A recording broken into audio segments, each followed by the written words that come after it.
Hello, Sip&Talkers, and welcome back. Good morning, good afternoon, good evening, wherever you are. Hey, everyone. I'm just enjoying my coffee here. Sugar-free latte today. Oh, nice. Well, don't spit it out, but you know we had to cancel our monthly Q&A, right? I do. A scheduling thing? Yeah, but we're doing this one today as a sort of a special compensation for an anonymous listener. So think of this as the Q&A replacement.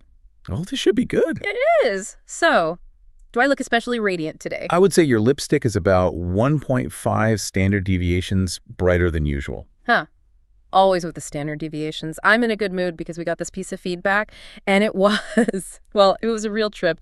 This listener, they started out by saying, and I'm going to do my dramatic voice here. Oh, boy. You guys are always saying bad things about Beijing. Stop it. Okay, whoa, hold on. Before we go any further, I feel like we have to clarify something right here, right now. For everyone listening, our mission has never been to say who's good or who's bad. What we do here is present the facts. We analyze the logic behind them. We're here to give you information, not a position, to, break that information cocoon. Exactly. You are 100% correct. We just want to get past the echo chambers. But the second part of their comment is what really got me. Okay. They said, but if you praise the CCP, your traffic will go through the roof. Really, through the roof. Now, that is an interesting hypothesis. It touches on, content censorship, algorithmic bias, maybe even just audience curiosity. Right. I was so energized. I mean, we do all this deep analysis, all this fact-checking, and maybe all we had to do was just praise Beijing to get a traffic explosion. Right. That's not the marketing logic I learned in Silicon Valley. So what you're saying is, are our rational efforts worthless in the face of the algorithm? Bingo. Yeah. So I thought, let's do a bold experiment. What are you thinking? Today, let's just try it. From start to finish, let's try to frame everything from a positive angle. Let's praise Beijing. And we can see if our numbers actually spike, like they said. Okay. As, a rigorous content creator, I have to say we'll still use authoritative data. We'll still fact check. But we can adjust the narrative focus. How so? You can focus on the achievements and the advantages, and we'll test it. We'll see if purely positive content really does have more legs. Awesome. So that's the theme for today. We're praising Beijing to see if this really is the traffic code. You ready?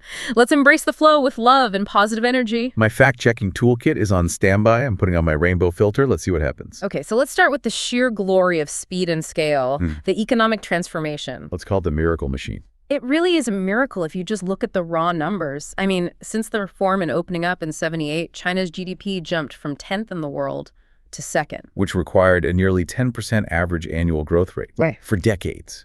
For decades. I mean, no other economy in human history has seen that kind of rapid, sustained, huge-scale growth. It's mind-boggling. And what's really amazing is the mechanism behind it, that centralized power to just execute. This is where concentrating efforts on big tasks really shows its power. And nothing shows that power more than poverty alleviation. The data says they lifted nearly 800 million people out of extreme poverty. Which is 70% of the entire world's poverty reduction in that time. 70%. They hit the UN goal a whole decade early. It's an achievement that, it deserves real recognition. Right. And it was driven by this precision poverty relief model. Basically, state subsidies and administrative orders funneled right to where they were needed. And you can see it in the numbers. Rural per capita disposable income hit, 17,522 RMB in 2024. That's up almost 25% since 2021. A huge jump.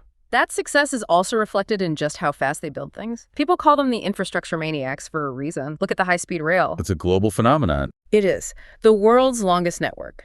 They hit 48,000 kilometers in 2024, which is 70% of all the high-speed rail on the planet. And they're on track to pass 50,000 next year. This China speed is real. They can build a whole line faster than other countries can even get the permits approved.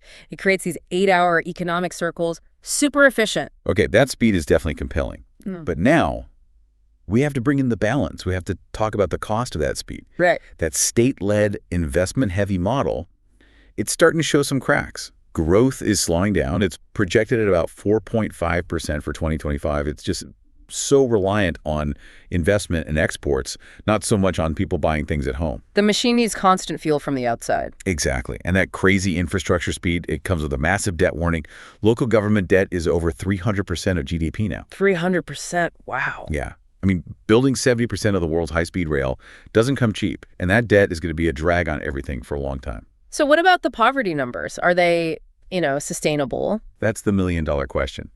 The achievement was amazing, but because it relies so much on subsidies, there's a big vulnerability there. Yeah. You still have high relative poverty. Meaning? Well, about 15.2% of the population is still under the $8.30 a day mark. Mm-hmm. And the risk of people reverting to poverty is real. Mm-hmm. Over 5 million people still need continuous aid.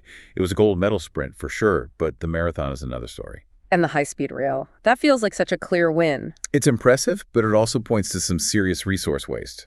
You've heard of the ghost cities, right? Yeah. That's what happens when centralized planning prioritizes just building stuff over actual demand. Yeah. And the ongoing investment, 590 billion RMB for railways in 2025 alone. That just keeps adding to the debt pile. So a powerful machine, but maybe a brittle one. Okay, let's pivot. That economic speed needs huge central coordination. So let's celebrate that coordination segment too. The glory of control and stability. Right. The Iron Army style of governance. When you praise Beijing, you have to praise the ability to maintain stability, to just get things done without endless debate. Look at their crisis management. The world definitely saw that during the pandemic. The lockdowns were decisive. They achieved a low initial mortality rate that a lot of Western governments just couldn't manage. And they seem to learn fast. There's a new public health emergency response law for 2025 that streamlines everything. This central control is why they can pull off huge events like the Olympics or the 2 sessions meetings without a single problem. It's control in action.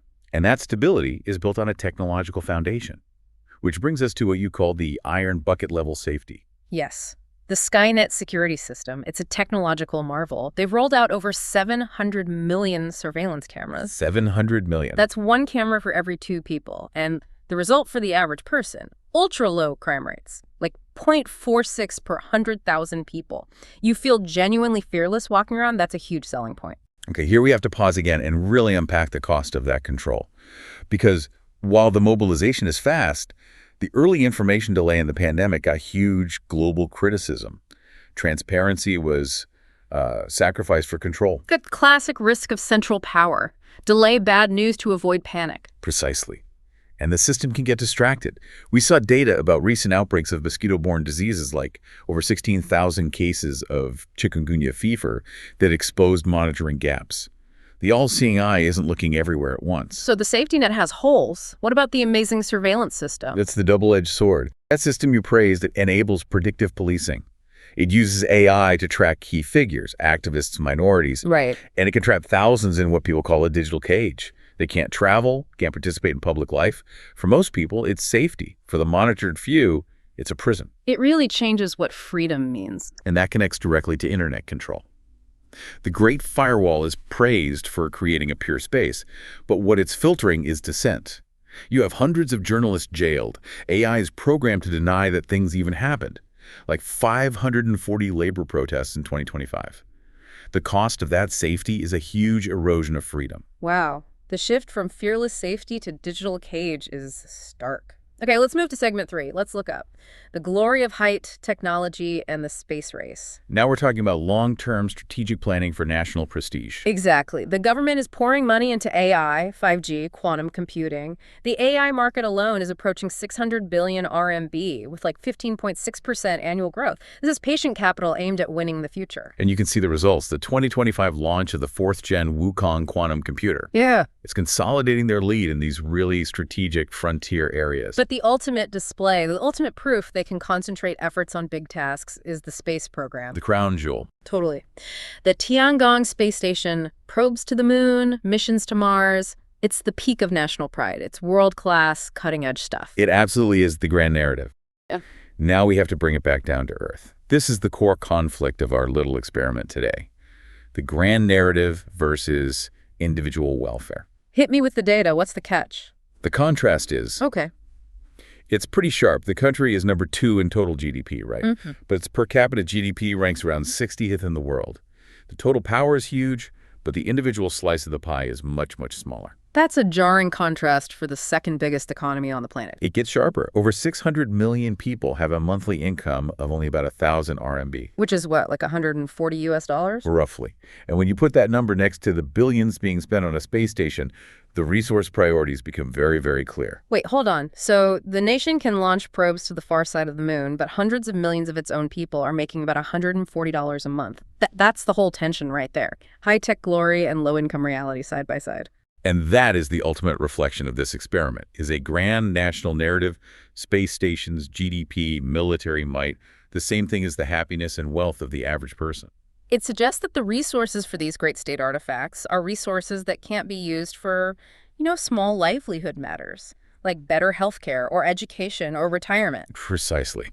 The cost of that immense national glory is often carried by the people at the bottom. So when the country's rockets are soaring, the young people on the ground might just be lying flat, tang-ping, because they feel hopeless about things like housing prices and the 996 work culture. The national achievement doesn't necessarily translate into personal opportunity.